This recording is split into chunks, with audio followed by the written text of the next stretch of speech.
Hello, I'm Catherine Lewis. I'm Professor of Genetic Epidemiology and Statistics at King's College London, and it's my pleasure to present this lecture as an introduction to polygenic scores. I'm going to focus on psychiatric disorders, which is my area of interest, and then drop in a few other relevant complex disorders. This will give you a fairly basic overview of polygenic scores, but there are many more videos and training courses on methods that go into that in much greater detail, if that's what you're interested in. Quick reminder that we are in the context of complex disorders here, where both genetics contribute, and that's the focus of this lecture, but environmental risk factors also have a major contribution. And it's not until we consider both aspects here that we can get good estimation of someone's risk of developing a disorder. What is a polygenic score? Well, we calculate it by starting with the genome-wide association study results, as we have on the left-hand side here, and then we extract the variants that we want to use together with their odds ratios as an effect size. And then we use that information in a target study where we're going to calculate polygenic scores for each individual in the study. It's important that this is completely independent of the discovery study, so this has not been used in the genome-wide association study. And then for each individual in our target study, we construct our polygenic scores. And we do that through that simple summation here, which across all the SNPs that we want to include, counts how many risk alleles someone carries, so that will be 0, 1, or 2. And then we weight that by the effect size, mostly the log odds ratio. And that weighting ensures that a SNP that makes a larger contribution to risk has a bigger impact on the polygenic score. Now, this gives us, for each person in that study, a measure of the genetic loading for that disorder or trait. So from that individual, we've gone from a really massive set of genotype data to a single number that summarizes their genetic liability for the trait that was in the association study on the left-hand side. And that's a point that's really quite important to remember, because the polygenic score that we're calculating really just captures the differences between cases and controls in that genome-wide association study. So it's not that this is a gold standard polygenic score, it's a polygenic score from a specific GWAS. And if that GWAS has, for example, focused on early onset cases or more severe cases, that's going to come through in the polygenic score. If you calculate polygenic scores in a group of individuals, you get a normal distribution. And I've shown here, using schizophrenia as an example, what polygenic scores would look like in a general population group. It's got a normal distribution because we're adding together lots of very small contributions from that summation that we had on the previous slide. Now let's add on some schizophrenia cases. Now, schizophrenia has a prevalence of about 1%, and so although I've shown their scores in pink here, you can see that they only account for a very small bit of the distribution. So let's adjust that. Now I've scaled the polygenic score distribution for the schizophrenia cases up to the same height as the general population, and you can see what's happened is that the distribution has now shifted to the right. So in general, the polygenic score for a schizophrenia case is higher than the polygenic score in the control or the general population, and that's shifted about 0.8 of a standard deviation upwards. But although you can see that there's quite a difference there in the mean values for the polygenic scores, there's quite an overlap between those distributions. And that means that polygenic scores alone are not good at discriminating between cases and controls, except perhaps in the very tails of the distribution, either up here, where for high polygenic scores there's a much higher ratio in the heights of the distribution for cases and controls, and similarly here at the bottom end of the distribution. Now, I've shown you in general what happens with polygenic scores, that schizophrenia cases have higher scores on average than controls. What does that actually mean in terms of numbers? Well, here's our population distribution for schizophrenia. And if you compare people who are in the bottom decile or the top decile of polygenic scores, so these ones at the top are the 1 in 10 people that have the highest polygenic scores in the distribution, then there's a 16-fold increased risk comparing the lowest to the top decile of schizophrenia polygenic scores. Now, that 16-fold increased risk sounds quite a large effect, but actually that's a bit artificial, because what we've done is taken those with the very lowest and the very highest scores, and we've ignored the vast majority of people in the middle, and just reminding you that most people, their polygenic scores will be about average, and so that score will give very little information on what their risk of schizophrenia is, apart from it being about the population average. So a better way to do this might be to take, say, the very top range, so the top 1% of polygenic scores for schizophrenia, compare that against everyone else, the other 99% of the polygenic score distribution, and then look for the increased risk across those two groups. And now, because we've included the whole distribution, this is a much more modest increase in risk, and people in the top 1% of the distribution now have about a 6-fold increased risk compared to everyone else in the population. On the previous slides, I showed you some examples of relative risk. So comparing two different areas of the polygenic score distribution, what was the relative risk of developing schizophrenia for people in those groups of polygenic scores? But to move this to a clinical interpretation, we really need to know what the absolute risk is. So, for example, for a polygenic score at a specific percentile of the distribution, like this yellow line here in the example below, what's the risk of someone with that polygenic score of developing schizophrenia? And this is picking up on methods developed by Oliver Payne and Alex Jeanette from my research team. And they developed the math and the software to do this. And you need to know, at the simplest, just two pieces of information here. You need to know the disorder prevalence, so that's about 1% for schizophrenia, and the polygenic effect size. And polygenic scores account for about 8% of schizophrenia risk.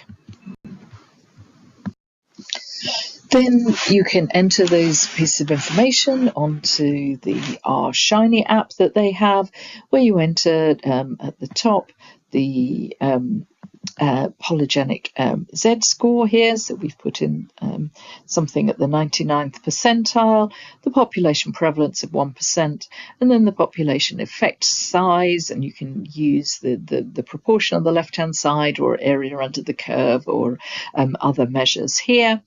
And so what that will tell you is what the risk is of someone who's in the top 1% of the polygenic scores. And you can see the results here. So on the right-hand side is in the general population. About 1% of people would expect to develop schizophrenia in the population. And then on the left-hand side, people with your genetics, and so that's at the 1%, upper 1% of the polygenic score, about 5% of them might expect to develop the trait. And you can use that conversion for any disorder or example where you have the population prevalence and an effect size. Now, I'm going to detour here from psychiatric disorders into cardiovascular disease because for many physical disorders there are stronger genetic contributions than psychiatric disorders that give slightly better examples. And so here I'm going to look at coronary artery disease. And you can see on the right-hand side here, what we've got is a graph of the risks, and these are absolute risks of developing coronary artery disease for people in different quintiles of the coronary artery disease polygenic scores. This paper, instead of using the term polygenic scores or polygenic risk scores, they've got genetic risk scores, that's the GRS here. And on the x-axis is age in years, and this is in males, and then the y-axis, the cumulative risk of developing coronary artery disease. And you can see that this is split by each 1/5 of the polygenic risk scores, and the difference between those in the bottom 20% here and the top 20% is quite high. There's about a threefold difference in risk at age 75 here, for example. And the point of this graph is really just to convince you that polygenic scores do contain enough information that they can stratify groups of people in the population, giving potentially useful information solely from genetics of who is at higher risk of developing coronary artery disease. And you can see here how that compares with other risk factors. So on the x-axis, we've got conventional risk factors, and then the C-index, so that's a bit like an area under the curve here. Closest to 1 are those that have the highest contribution. 0.5 is no contribution at all. And you can see that each of these significantly contribute to risk, and when you combine them, you get a much higher contribution from these conventional risk factors. So what about genetics? Well, these are the results from the genetics. So this meta-GRS is the polygenic score here. And you can see that genetics alone has a higher predictive ability than any of the individual risk factors. And then here on the right-hand side, even when you combine genetics with all the other risk factors, you can see that there is an increase in predictive value here. So either alone or in combination, polygenic scores increase prediction of coronary artery disease. Now, one of the most valuable places where we can start introducing polygenic scores is by combining our polygenic scores, which pick up common variants and combine them into a single score, with people that carry rare variants. So this graph at the beginning just shows you what the risk of developing coronary artery disease is in the general population. Now here on the x-axis we have the percentile of polygenic score, and so that's spread across the x-axis. So these at 0 are the people with the very lowest scores, and at 100% those at the very highest scores. And you can see that the average risk of developing coronary artery disease for people with at the 50% percentile of polygenic score is 13%, but there's quite a distribution around that, with those at the very highest polygenic scores having a risk of over 30% and much lower down here. Now, if you do something similar by carriers of a familial hypercholerestemia variant, you get these points in blue. Now, because these people carry an FH variant, their risk is automatically much higher, so the blue points are higher than the black points. That's what you'd expect. And the average risk for an average polygenic score is now 41%. But you can see that, again, those with higher polygenic score, their risk is increased, and those with lower score, their risk is decreased. And so this is really telling us that the risk in carriers of these variants is both a combination of the fact that they carry a variant plus their polygenic score. So even in high-risk carriers with a rare variant, the polygenic score still has an impact. And if the polygenic score did not have an impact, what we would have got here is that this line would have been horizontal, that all those blue points would have been exactly the same.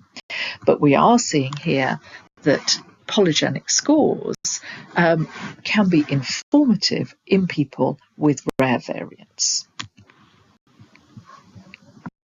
You see a similar feature in breast cancer, and so this is looking at polygenic scores with 303 SNPs. And in the general population, there's an odds ratio per one standard deviation of polygenic score of 1.61. Now, in people with a variant in BRCA1 and 2, now that odds ratio for the polygenic score is slightly lower. It reduces to 1.2 for BRCA1, 1.3 for BRCA2, but you can see that those are still substantially higher than 1. So even in people with a variant for BRCA1 and 2, the polygenic score has an impact on their risk of developing breast cancer.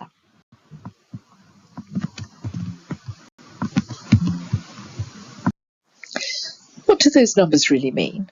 Well, here, this graph on the right-hand side shows risk of developing breast cancer in carriers of a BRCA1 pathogenic variant, and the x-axis shows age here, the y-axis is the risk, and the risk has been stratified by polygenic score level. And so the solid line in the middle is those with an average polygenic score around 50%. You can see, as you expect, that increases through age. And then the dashed and the dotted lines are for those in the top and the bottom 10% of the polygenic score distribution. And you can see that spreads risk quite substantially around this mid value here. So specifically at age 50, the risk of breast cancer is only 20% for those with the lowest polygenic scores compared to 40% for those with the highest polygenic scores, and a similar spread at age 70. And this combination of including polygenic scores with rare variants in risk estimation really is being used clinically for breast cancer currently. I'm now going to return to psychiatric disorders and show you some examples of studies where polygenic scores give us some information not just about risk of disease, but also about preventing or treating psychiatric disorders. I'm going to talk about polygenic scores and where they can be used in predicting risk of psychiatric disorders. And for those of you that are not so familiar with the trait, this slide just summarises where we are with genetic discovery and prediction for psychiatric traits, and I'm going to focus on the three that I will talk most about here: schizophrenia, bipolar disorder, and depression. And these range from fairly rare, so schizophrenia has a prevalence of about 1% compared to depression with prevalence of more like 15% or lifetime risk. In the left-hand boxes, you can see the numbers of cases and controls, the number of loci that we have discovered, and then the right-hand boxes give you some idea of the impact. So twin heritability, so this is just looking at concordance in twins, no molecular genetics here. You can see that ranges between about 40 and 80% for those disorders. And in our SNP heritabilities, we're accounting for about a quarter of that in those three disorders. So that's an overall genome-wide effect. But when we drill down to looking specifically at polygenic prediction, you can see that the predictive values that we get here are much lower. So our polygenic scores for schizophrenia account for about 8.5% of risk for schizophrenia. schizophrenia, down to 5.7% for depression. So those are significantly different from zero, but they are not large enough to be able to use individually for risk prediction. So that's looking at risk, but we can also look more broadly and say, well, where might polygenic scores be valuable in combination with an environmental risk factor, where someone is showing symptoms or seeking a diagnosis, in choosing a specific personalised treatment, or in trying to predict prognosis and the course of illness. And let's start with that. And I'm using here as an example the excellent Australian Genetics of Depression study, where they recruited over 13,000 cases of depression, calculated depression polygenic scores here, and tested for differences in polygenic scores by gender, by age of onset, by number of episodes, and many different sociodemographic and clinical factors here. And to test the hypothesis that part of the heterogeneity of depression is determined by genetic predisposition. And they showed that polygenic scores conferred equal risks in males and females here, that they were higher for early onset depression cases, as you might expect, and also that they are higher for people that have more episodes of depression reported. And you can see in the graph on the right-hand side here that the spread in polygenic scores varies by the number of depressive episodes here, and so the beta values for number of depression number of depressive episodes, starting with a baseline of 1 to 2 episodes, increases substantially with increasing numbers of episodes, and so showing us quite clearly that heterogeneity of MDD or depression is partly determined by polygenic scores. Moving on to look at the impact of environmental risk factors. This is a study from Carmel Choi at Harvard, where she combined information on a lifestyle questionnaire, including physical activity, which is what this is about, and depression polygenic scores, and then looked at people in electronic health record data who had an incident episode of depression within 2 years of this lifestyle questionnaire being completed. They defined a group of people with high exercise as those that had more than 3.2 hours of any exercise a week. And they looked at risk of depression, this incident depression within 2 years, stratifying both by polygenic risk, where they divided into 3 groups of low, intermediate, and high. And then they looked at people with high levels of exercise and then everyone else here.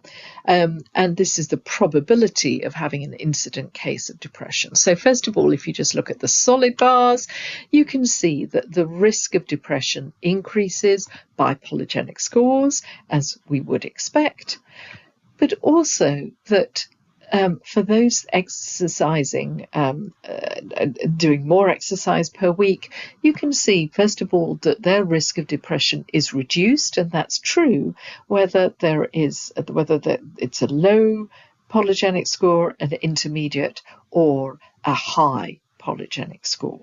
So even with people with a fairly high genetic loading for depression, this study suggests that people who are physically active are more likely to avoid an incident episode of depression. So this is now a combination of polygenic scores with an environmental risk factor. And then moving on to look at where people are reporting symptoms or seeking a diagnosis. This is a study from my colleagues, Rodriguez and Vassos here. And what they did was looked at outcomes from first episode of psychosis. And these can come into initially two different areas of an ultimate diagnosis with a schizophrenia spectrum type disorder or a milder affective psychosis.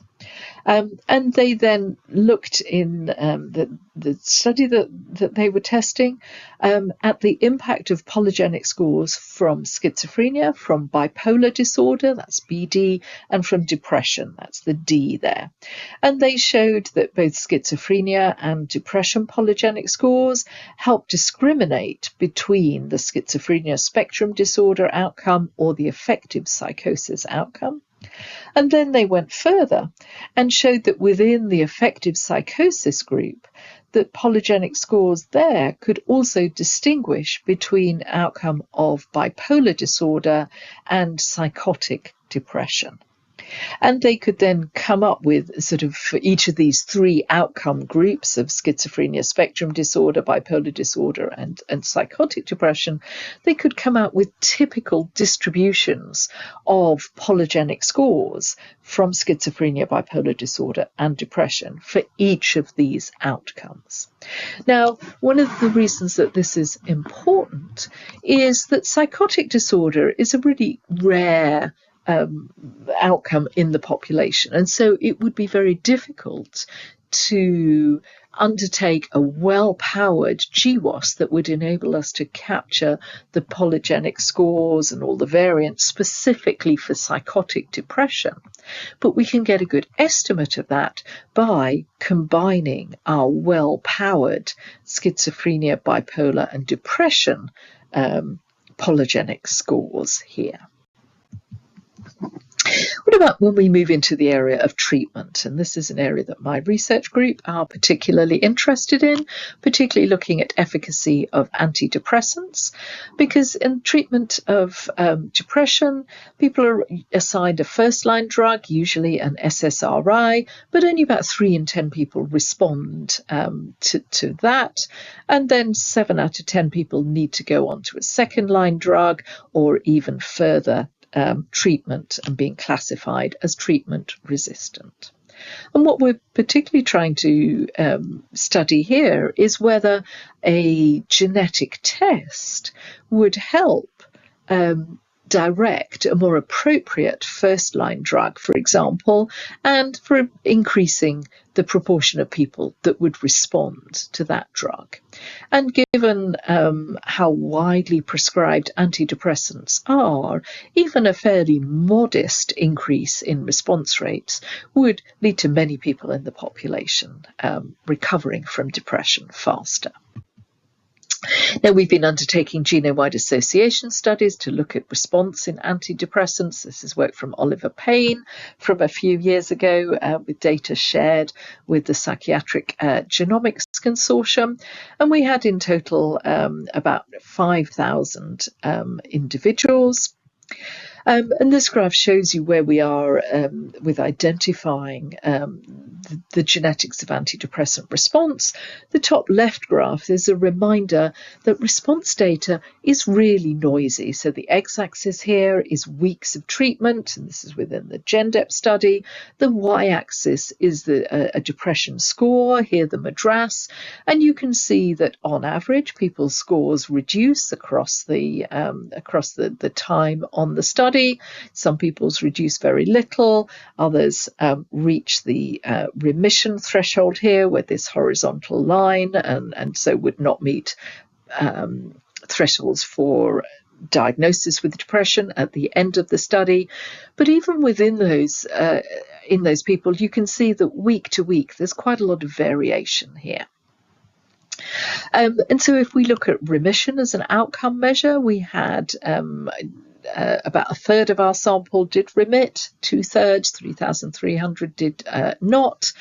And you won't be surprised that given those fairly modest sample sizes, we did not have power to identify individual genetic variants that were associated with remission with antidepressants. But we did have evidence to show that there was a significant genetic contribution overall, and undertaking Gremel analysis to estimate heritability, you can see that the best estimate here we have is of 13% heritability for remission. But given the fairly modest power of these studies, we turned this the other way around and said, can we use polygenic scores from psychiatric disorders, which already have well-powered GWAS, do those polygenic scores predict response to antidepressants? So these show the genetic covariances here, and at the top you can see that the polygenic score for depression does not predict remission. It suggests here that the genetics of response to treatment is different to the genetics of susceptibility. There was evidence for response in schizophrenia, with those having lower polygenic scores for schizophrenia more likely to respond, and also for educational attainment here, those with higher polygenic scores for educational attainment more likely to reach remission. Now, this is likely not a biological effect, but is more to do with access to healthcare and adherence to treatment. So finally, to wrap up, where are we in using polygenic scores, both in research studies, which I've shown you a lot of here, and what's the prospect for moving those to clinical applications? Well, in research studies, we've come a long way, as in the examples that I have shown you. But what I did not tell you is that every single example that I showed was in European ancestry studies. So we still have quite a long way to go to expand our work across ethnicities. But our studies are beginning to inform nosology, so specific diagnoses, heterogeneity, and disorder overlaps. And given that genetic information is now really widely available in research studies and in biobanks and population level studies, polygenic scores can be really widely deployed here. And what we really need more of is models that integrate all the different relevant risk factors, combining genetic, clinical, sociodemographic and environmental risk factors that really might give us good prediction, particularly of risk. But on the clinical application side, we're really doing much less well here. Obviously, any genetic test before it is rolled out needs to be applicable across ethnicities, and so this is really a high priority. There's a lot of work to do about how we will communicate results so that people can understand them and interpret them appropriately. And we also need, as much as possible, to increase the level of risk prediction, potentially using these integrated models that I talked about. And I think also a missed target currently for many areas is that we are focusing very much on risk, but actually prognosis and treatment outcome might be more useful targets. So I will finish there. Much of this work came from my research group, from the Psychiatric Genomics Consortium, and from our AMBER study on response to antidepressant medications. And for those of you that want to do anything further in psychiatric genetics in particular, I highly recommend the PGC's video textbook, which gives a structured training program. Thank you.